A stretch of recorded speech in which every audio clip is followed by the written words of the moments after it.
الحمد لله رب العالمين والعاقبة للمتقين والصلاة والسلام على سيد الأنبياء والمرسلين وعلى آله وأهل بيته وأصحابه وذرياته أجمعين أما بعد فأعوذ بالله من الشيطان الرجيم بسم الله الرحمن الرحيم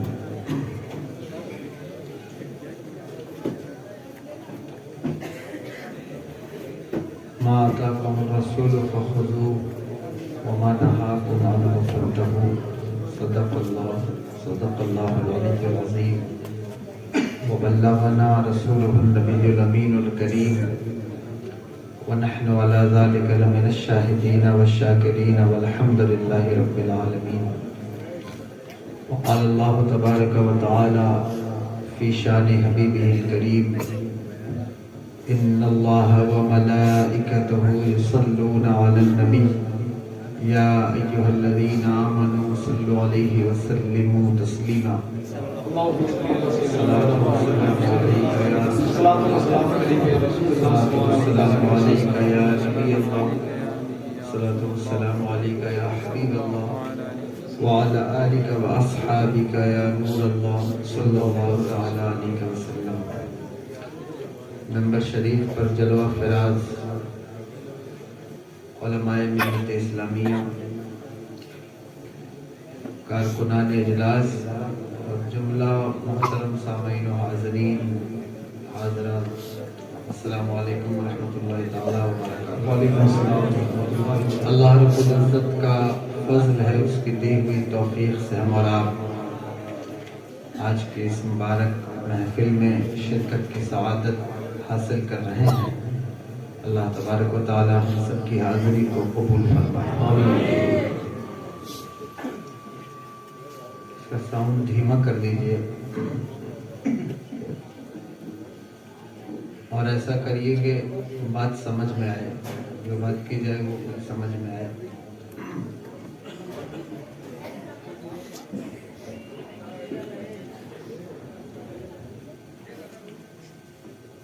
میرے امام فرماتے ہیں کہ راہ پرخار ہے کیا ہونا ہے، پاؤں کیا ہونا ہے، تیرے بیمار کو میرے عیسیٰ غش لگاتار ہے کیا ہونا ہے، چھپ کے لوگوں سے کیے جس کے گناہ وہ خبردار ہے کیا ہونا ہے.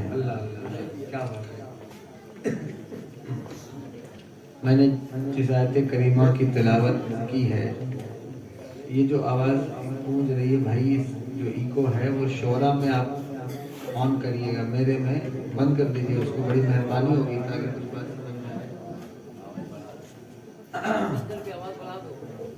بس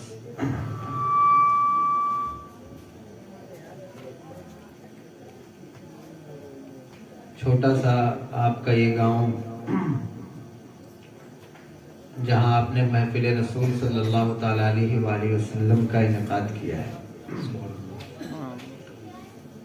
جلسے کیوں سجائے جاتے ہیں، کیوں منعقد کیے جاتے ہیں معلوم ہے؟ اگر مجمع میں سے کوئی شخص بتائے کہ جلسہ کیوں کیا جاتا ہے تو مجھے بہت خوشی ہوگی. کوئی اگر بتا سکے کہ جلسہ منعقد کرنے کا مقصد کیا ہے، کوئی بتا سکتا ہے؟ ہو سکتا ہے کہ لوگ جانتے ہوں لیکن شاید شرما رہے ہوں کھڑے ہو کر کے بتانے میں، ایسا ہو سکتا ہے. میری جانکاری کے مطابق یہ ابھی بھی اس کی آواز لوٹ رہی ہے.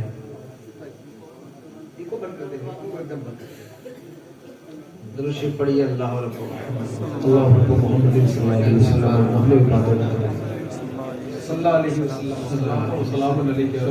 سلام علیک یا رسول اللہ صلی اللہ تعالی علیہ وسلم. میری جانکاری کے مطابق جو میں جانتا ہوں وہ یہ کہ جلسے دین سیکھنے کے لیے منعقد کیے جاتے ہیں۔ اور بھی مقاصد ہیں، میں انکار نہیں کرتا، لیکن جو بنیادی مقصد ہے وہ یہی ہے کہ جلسے سے دین سیکھا جائے۔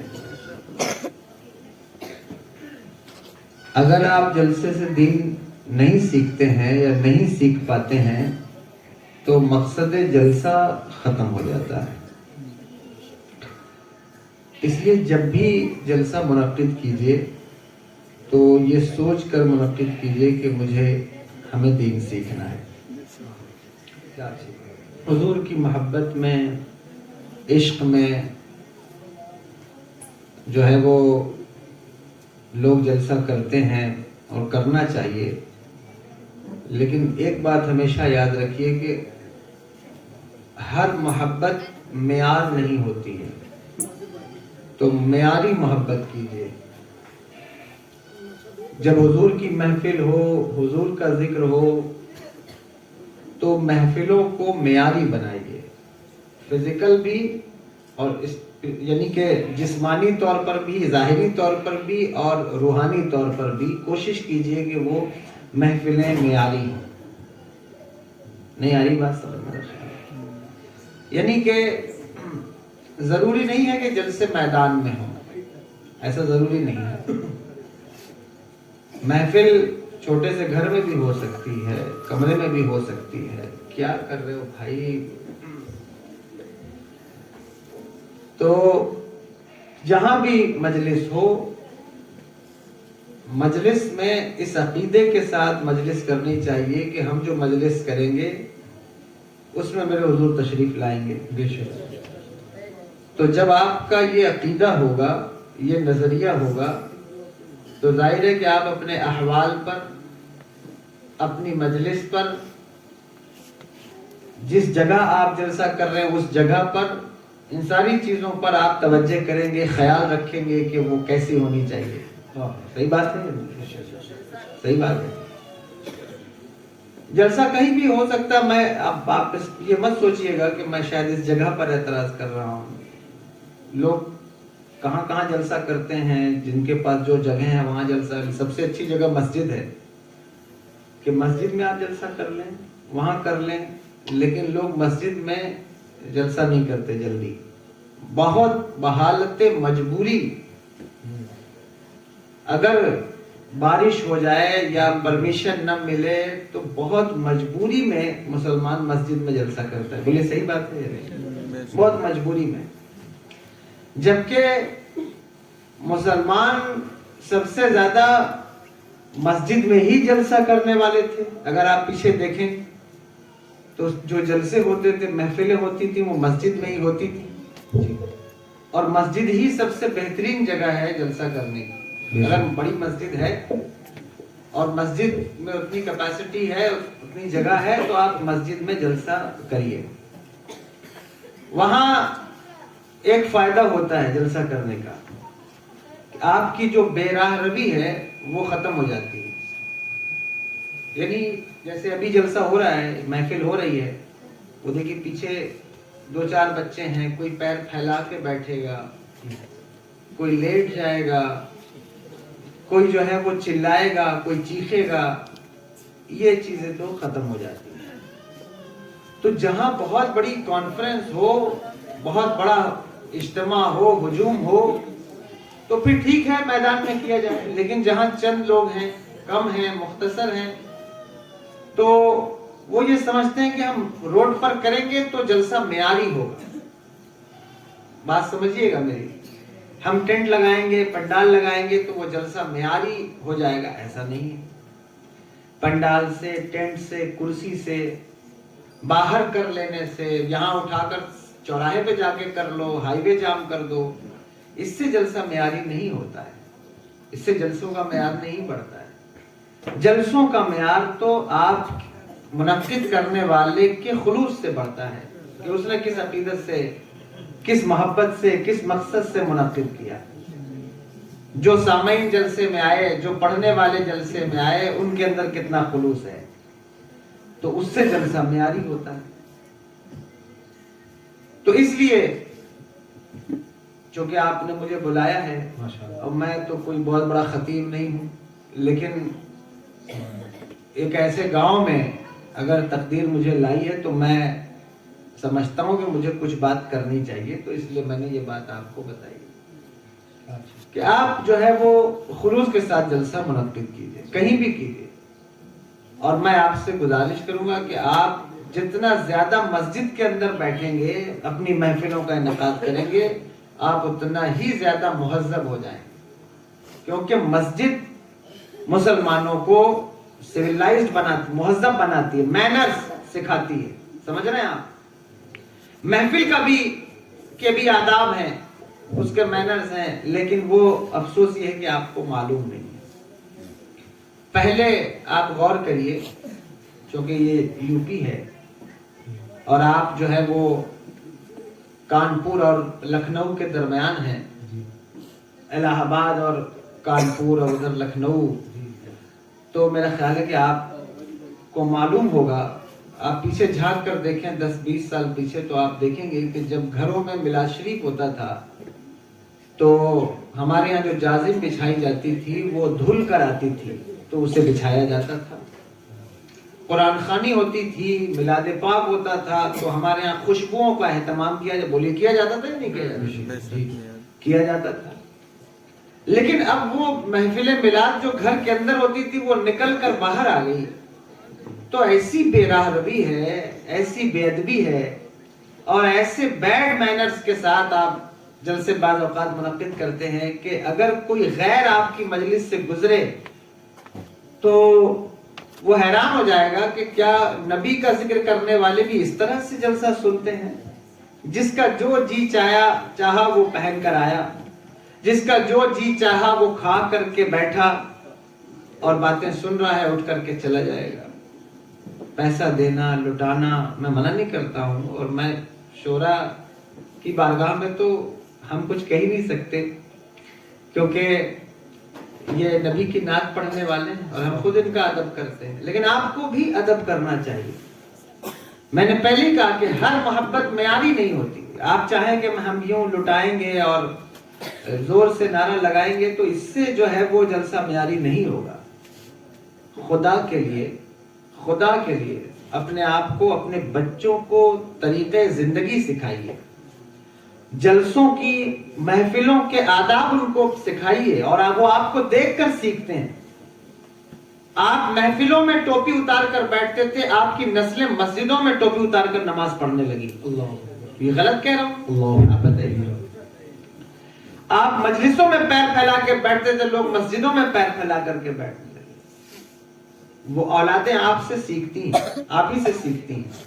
یہ جو رونا روتے رہتے ہیں کہ اب یہ دور ایسا آ گیا، باپ کا ادب نہیں، ماں کا ادب نہیں، تم یہ دیکھو تم دین کا کتنا ادب کر لو، محفلوں کا کتنا ادب کر لو، یہ نہیں ہے آپ کے اندر۔ اور یاد رکھیے گا، جس کے اندر ادب نہیں ہوگا، جس کے اندر ادب نہیں ہوگا، وہ قوم کبھی کامیاب نہیں ہو سکتی، وہ جماعت کبھی کامیاب نہیں ہو، چاہے وہ خطبہ کی جماعت ہو، چاہے وہ شورا کی جماعت ہو، کوئی بھی جماعت ہو، اگر اس کے اندر ادب نہیں ہے تو وہ بیکار ہے۔ ہمارا مسلک ہی مسلک ادب ہے۔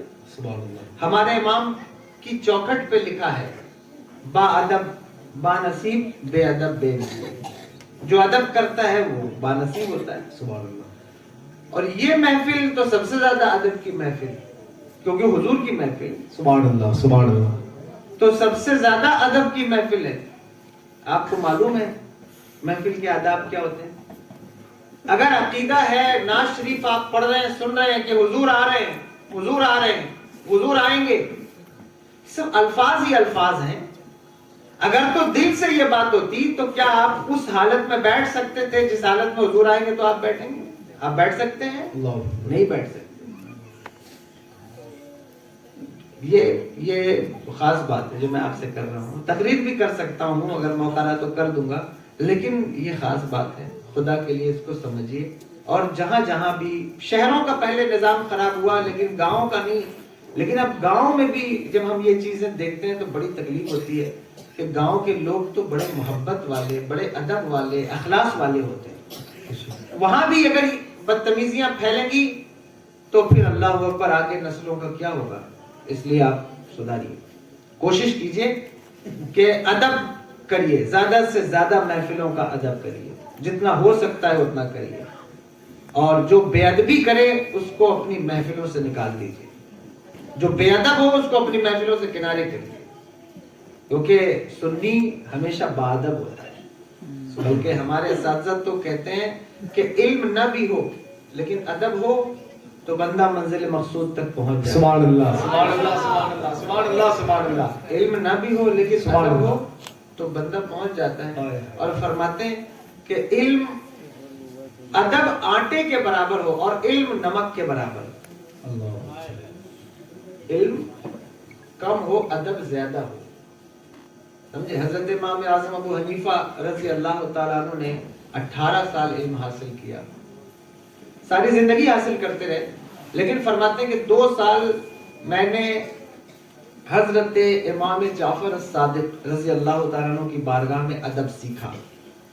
اب میں سوچتا ہوں کہ یا اللہ, جو 18 سال میں نے علم سیکھا وہ نہ سیکھا ہوتا, ادب ہی سیکھا ہوتا. تو اس لیے ادب سیکھیے, اور اگر آپ ادب کرنے لگ جائیں گے تو یقین جانیے کہ پھر آپ کی کامیابی کے دروازے کھلنے لگ جائیں گے. دیکھیے, بعض اوقات جو طالب علم ہوتا ہے نا, مدرسے میں پڑھ رہا ہوتا ہے, اساتذہ بہت تیز نہیں ہوتا, بہت ذہین نہیں ہوتا, لیکن اساتذہ کا ادب بہت کر رہا ہوتا ہے, وہ استادوں کے قریب ہو جاتا ہے اس بچے کے بجائے جو کہ زیادہ ذہین ہوتا ہے, زیادہ علم حاصل کر رہا ہے, لیکن ادب کرنے والا ہمیشہ بزرگوں کی قربت اختیار کر لے جاتا ہے, لوگوں کی توجہ اس کی طرف ہوتی ہے. بے شک. تو آپ بھی ادب سیکھیے اور اپنی بچوں کو بھی ادب سکھائیے. کہ دیکھو عربی کا مشہور مقولہ ہے, کیا وہ شعر ہے, لیس الیتیم قد مات والد ان الیتیم یتیم العلم والادب, لیس الجمال باسباب تزیننا ان الجمال جمال العلم والادب. یہ علم ادب دونوں چیز ہے. یتیم وہ نہیں ہوتا جس کے ماں باپ مر جائیں, یتیم وہ ہوتا ہے جس کے پاس علم اور ادب نہ ہو. اللہ سمجھ رہے ہیں؟ تو یہ چند باتیں جو میں نے ابتداءً آپ سے عرض کر دی, اور اس کو ہر جلسے کے اندر, ہر محفل کے اندر ملحوظ رکھیے. دیکھیے, حضور سرور دو عالم صلی اللہ تعالیٰ علیہ وسلم کی بارگاہ کا ادب یہ ہے کہ قرآن کہتا ہے یا ایھا الذین آمنوا لا ترفعوا اصواتکم فوق صوت النبی. قرآن کہتا ہے ایمان والوں اپنی آواز کو حضور کی آواز سے بلند مت کرنا. اب یہ جب بے ادبیوں کا دور چلتا ہے تو پھر آپ دیکھیے مدینہ شریف کے اندر بھی جو لوگ جاتے ہیں, کبھی آپ غور کیجئے, وہ ایسی بے ادبیاں کر رہے ہوتے ہیں جو 1450 سال کی تاریخ میں کسی ولی نے, کسی عالم نے, کسی شیخ نے وہ طریقہ اختیار نہیں کیا جو ایک طریقہ وہ اختیار کر رہے ہوتے ہیں. حضور کے مواجہ شریف کے سامنے لوگ نعرہ لگا رہے ہوتے ہیں, میں نے دیکھا ہے, جبکہ وہاں صاف صاف وہ آیت لکھی ہوئی ہے کہ ایمان والو یہاں اپنی آواز کو بلند نہ کرنا. وہاں بھی نعرہ لگا رہے.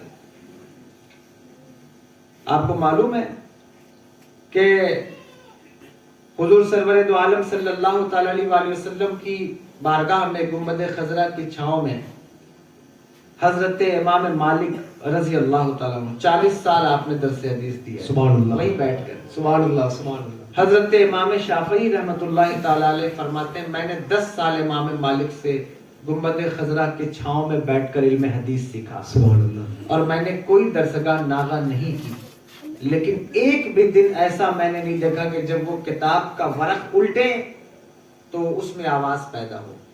اتنی احتیاط کرتے تھے کہ کتاب کا ورق پلٹتے ہوئے بھی آواز نہیں پیدا ہوتی تھی, وہ خیال کرتے تھے اس بات کا. اور آپ دیکھیں کہ آپ کہاں کھڑے ہیں, آپ کا معیار کیا ہے. آپ کا حال تو یہ ہے کہ چاہے وہ مجلس ہو, مسجد ہو, مدرسہ ہو, باپ ہو, ماں ہو, عالم ہو, قاضی شہر ہو, کوئی بھی ہو, آپ کی زبان چلتی ہے. اور اب تو لوگ یہ سمجھتے ہیں کہ اگر ہم نہیں بولتے تو لوگ ہمیں بیوقوف سمجھیں گے, جبکہ پہلے یہ سمجھا جاتا تھا کہ جو زیادہ بولتا ہے وہ بیوقوف ہے. لیکن اب لوگوں نے معیار ایسا بدل دیا کہ لوگ یہ سمجھتے ہیں کہ اگر ہم خاموش رہے, اور ہم نے اپنا کوئی اوپینین، کوئی رائے اپنی نہیں رکھی اس مسئلے میں تو لوگ ہمیں بیوقوف سمجھیں گے. تو مسلمانوں کی کنڈیشن یہ ہے کہ مسئلہ چاہے تجارت کا ہو، مسئلہ چاہے معیشت کا ہو، لیڈرشپ کا ہو، یعنی سیاست کا ہو یا دین کا ہو، اگر ڈسکشن شروع ہوگا تو مسلمان اپنی رائے ضرور رکھے گا، چاہے وہ چائے کے چوراہے پر چائے پیتے ہوئے یا مسجد میں بیٹھے ہوئے، جہاں کہیں بھی بات ہوگی وہ اپنی بات پہلے کرے گا. بات ایسی نہیں یہ ہے. کیوں؟ ابھی کووڈ آیا تھا پچھلے 2 سالوں میں، تو میرا خیال ہے کہ ڈاکٹروں نے اتنی رائے نہیں دی ہوگی جتنی رائے مسلمانوں نے دی. کووڈ کہہ رہا ہوں، حقیقت کہہ رہا ہوں، صحیح بات کہ صاحب ایسا لگتا تھا کہ یعنی ڈاکٹر تو پیچھے ہیں لیکن مسلمان جو ہے وہ اس پر پی ایچ ڈی پہلے سے کر کے بیٹھے ہوئے. حکومت کی بات آئے تو یہ پہلے ہی جو ہے وہ رائے پیش کرتے ہیں، اپنا علم جو ہے وہ لوگوں کے سامنے پیش کر، یعنی آپ کوئی چیز جانتے نہیں پھر اس پر بات کرنے لگ جاتے ہیں. یہ کرتے کرتے عادت ہو گئی. اب لوگ دین پر بھی بات جانتے نہیں لیکن دین پر بھی بات کرنے لگے. یہ طریقہ بن گیا.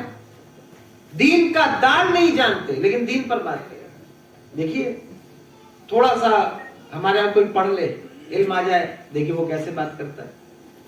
ایک بہت پہلے میں نے ایک آڈیو سنا تھا، کسی اسکالر کا تھا، مسلمان تھا، تو وہ رمضان کے روزوں پر کوئی بات کر رہا تھا. تو اس نے کہا کہ روزے نہیں رکھنے چاہیے، یہ صحت کو خراب کرتے ہیں، اسلام میں روزے فرض نہیں ہیں. اس نے کہا. میں حیران تھا، یا اللہ. آپ دیکھتے ہوں گے ٹی وی پر میڈیا ڈیبیٹ کرتے ہیں لوگ دین پر بیٹھ کر، طلاق پر ڈیبیٹ، حلالہ پر ڈیبیٹ، یعنی جن کو پتہ ہی نہیں ہے اصول اسلام، وہ دین کے قوانین پر بات کر رہے ہوتے ہیں. اگر بات کرنے کا شوق ہے تو پڑھ لو، غور کر لو. ہمارے یہاں جتنے جو ہے وہ مسائل ہیں، فقہی مسائل ہیں، ان کو جان لو، پھر شوق سے بات کرو. ہم منع نہیں کرتے لیکن پڑھ تو لو صحیح. لیکن پڑھنا نہیں ہے، بات پہلے کرنا ہے. یہ طریقہ ہے.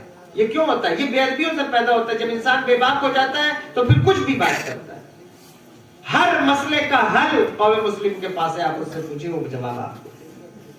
چھوٹے تو بڑے، چھوٹوں کا حال یہ ہے کہ وہ بھی کسی کی بات ماننے کو تیار نہیں ہے. سب سے قابل خود کو سمجھتے ہیں. یہ کیوں ہے؟ کس وجہ سے؟ آپ غور کیجیے کیوں ہے یہ باتیں. یہ لوگ یہ سمجھتے ہیں کہ شاید ہم ایسا کریں گے تو اس سے جو ہے وہ ہماری دانائی لوگوں کے سامنے ہمارے علم کا لوہا لوگ مانیں گے. ہمارے یہاں بزرگ فرماتے ہیں علماء کے لیے یہ حکم ہے کہ اگر کوئی مسئلہ پوچھا جائے اور معلوم نہ ہو تو یوں کہا جائے کہ مجھے اس کا علم نہیں. فرماتے ہیں یہی آدھا علم ہے. اب تو یہ دور چلا گیا، آپ کسی بھی سے پوچھئے اور وہ کہے مجھے معلوم نہیں تو اللہ اکبر، پورے شہر میں اس بات کا پرچار ہو جائے گا کہ صاحب یہ کیا مدرسے سے پڑھ کے آئے ہیں، تو علم ہی نہیں. جبکہ یہ کہنا کہ مجھے علم نہیں، یہ کتنی بڑی بات ہے. یہ جملہ تو فرشتوں کا جملہ ہے کہ جب اللہ نے پوچھا تھا کہ فرشتوں بتاؤ تمہیں اسماء کا علم ہے، تو فرشتوں نے کہا تھا لا علم لنا، اے اللہ ہمارے پاس تو اس کا علم نہیں. یہ تو کوئی غلط بات نہیں، لیکن آپ کہتے ہیں ہمیں تو اس کا علم ہے، میں جانتا ہوں، مجھے معلوم ہے. کسی کو کوئی بیماری لگ جائے تو علاج آپ کو معلوم ہے، کوئی پریشانی ہو جائے تو علاج آپ کو معلوم ہے. ہر چیز میں اپنی بات رکھتے رکھتے دین کے معاملے میں بھی آپ اپنی بات رکھنے لگے. تو وہ اس نے کہا کہ روزے جو ہیں وہ نہیں رکھنے چاہیے. وہ یہ بات اس نے کر دی کہ اسلام میں روزہ نہیں ہے. میں نے اسلام کو بہت پڑھا ہے، بہت بڑے بڑے اسکالر اس دور میں آپ کو دیکھنے کو آئیں گے جو بڑی بے باکی سے اپنی رائے دین کے اوپر رکھ رہے ہوتے ہیں. بڑے بڑے لوگ ہیں، کوئی جج بن کر کے فارغ ہو گیا ہے، کوئی وکیل بن کے فارغ ہو گیا ہے، کوئی ڈاکٹر تھا تو فارغ ہو گیا. اس کا کام ہی ہو گیا کہ وہ علماء کو پیچھے چھوڑ کر دین پر کلام کر رہا ہوتا ہے، دین پر بات کر رہا ہوتا ہے. اور ایسی باتیں کریں گے کہ ایسا لگے گا کہ سارے علماء نے علم حاصل ہی نہیں کیا، سب علم انہیں نے حاصل کیا ہے.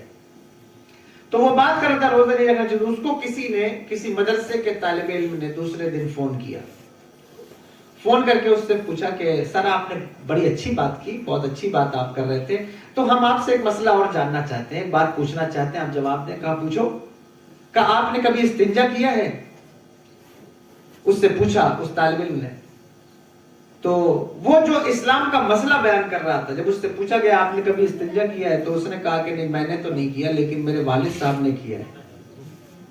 یہ بات اس نے کی اور کہا میرا بھی ارادہ ہے اگر اللہ نے توفیق دی تو میں بھی اگلے سال استنجا کروں گا. وہ استنجا سے کیا مراد لے رہا تھا آپ سمجھ سکتے ہیں، سمجھ رہے ہیں آپ. تو جن کو یہ نہیں پتا ہے کہ استنجا کسے کہتے ہیں، وہ دین پر جو ہے وہ اپنی بات رکھ رہے ہیں، کلام کر رہے ہیں. کیوں کر رہے ہیں یہ بات؟ جہالت کی بنیاد. جب جہالتیں عروج پاتی ہیں تو پھر انسان کچھ بھی بولتا ہے، کچھ بھی کرتا ہے. اور جہالت کو اگر دوسرے لفظ میں اس کی تشریح کروں یا یہ کہوں کہ وہ کیا ہے، میں اس کو ڈیفائن کرنا چاہوں صحیح طور پر، تو میں یہ کہوں گا کہ اگر جو ہے وہ بے ادبیوں کے دروازے کھل جائیں تو پھر اس سے بڑی جہالت اور کچھ بھی نہیں. جب لوگ گستاخ ہو جائیں، بے ادب ہو جائیں، تو یہی سب سے بڑی جہالت. اس لیے اپنے آپ کو اس چیز سے بچائیے، بے ادبی سے بچائیے. ادب کرنے والے بنیے، زیادہ بے باک مت بنیے. بے باک بننا اچھی بات ہے، لیکن لوگ آج اویئرنیس کے نام پر ماں باپ سے بھی کلام کر رہے ہیں، ان کو بھی آنکھیں دکھا رہے ہیں. یہ کوئی اویئرنیس نہیں ہے، یہ بے وقوفی ہے، جہالت ہے. ماں باپ کے سامنے بائیں چڑھانا اور کھل کر بات کرنا، تم اس کو اویئرنیس کہتے ہو؟ امام کے سامنے جو ہے وہ چیخنا اور چلانا، تم اسے اویئرنیس کہتے ہو؟ یہ اویئرنیس نہیں ہے. خدا کی قسم یہ جہالت ہے، یہ جہالت ہے. میں آپ کو بتاؤں اللہ اکبر. حضرت ابن عمر رضی اللہ تعالیٰ عنہ ایک مجلس میں بیٹھے ہوئے تھے، صحابہ کی مجلس تھی، حضور تشریف فرما تھے. میرے آقا سرور دو عالم صلی اللہ تعالیٰ علیہ وآلہ وسلم نے ایک سوال کیا. جب ایک سوال فرمایا تو وہ سوال کیا تھا اس وقت میرے ذہن میں، دیکھیے حدیث پاک کا مفہوم بیان کر رہا ہوں. حضور نے ایک سوال کیا صحابہ سے، کہا کہ درخت کے حوالے سے کچھ سوال تھا، اس وقت میرے ذہن میں نہیں ہے. بہرحال حضور نے وہ سوال کیا. جب سوال کیا تو صحابہ بیٹھے ہوئے تھے، کسی نے کچھ جواب دیا، کسی نے کچھ جواب دیا. حضور نے فرمایا نہیں، ایسا نہیں. حضور نے اس کا صحیح جواب دیا بعد میں. جب حضرت عبداللہ بن عمر رضی اللہ تعالیٰ عنہ اٹھ کر اپنے گھر آئے تو اپنے والد گرامی سے کہا کہ ابا جان، جو جواب حضور نے دیا ہے وہ جواب مجھے واللہ کہتا ہوں اسی وقت آتا تھا جب حضور نے سوال کیا تھا. جب حضور نے سوال کیا تو مجھے وہ جواب پتا تھا. تو حضرت عمر نے کہا میرے بیٹے پھر تو نے جواب کیوں نہیں دیا؟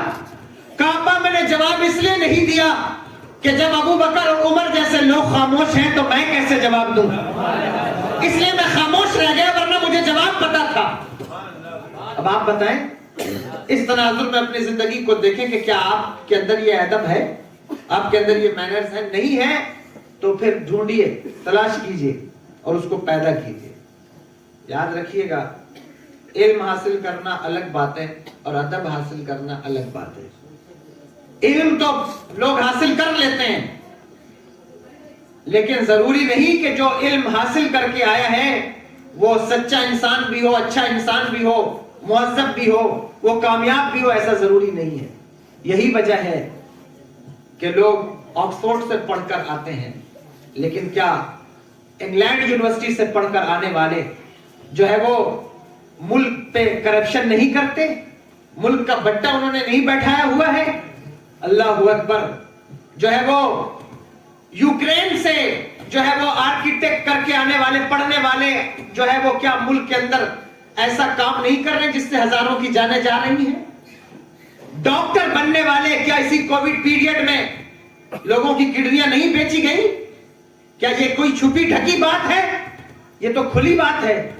ڈاکٹر بننے کے بعد بھی اگر کوئی بچیوں کے ساتھ ریپ کرتا ہے، انجینئر بننے کے بعد بھی اگر کوئی ملک کے ساتھ غداری کرتا ہے، تو یہ تعلیم نہیں ہے، اسے جہالت کہا جاتا ہے. یہ تعلیم نہیں ہے، اس کو تعلیم نہیں کہتے. تعلیم کسے کہتے ہیں؟ اللہ اکبر. تعلیم وہ ہے جو ادب کے ساتھ منسلک ہو. اور اگر تمہیں تعلیم ادب کے ساتھ دیکھنی ہے تو 1400 سال پیچھے جھانک کر دیکھو، تمہیں پتہ چلے گا کہ جب تعلیم ادب کے ساتھ منسلک ہو جاتی ہے تو پھر شکل حضرت عبداللہ بن عباس کی ابھر کر سامنے آتی ہے، حضرت عمر بن خطاب کی ابھر کر سامنے آتی ہے، حضرت صدیق اکبر کی سامنے آتی ہے. یہ وہ لوگ ہیں جنہوں کو حضور نے پڑھایا اور ایسا پڑھایا، ایسی تعلیم دی اور ایسا ادب دیا کہ آپ زندگی دیکھیے ان کی.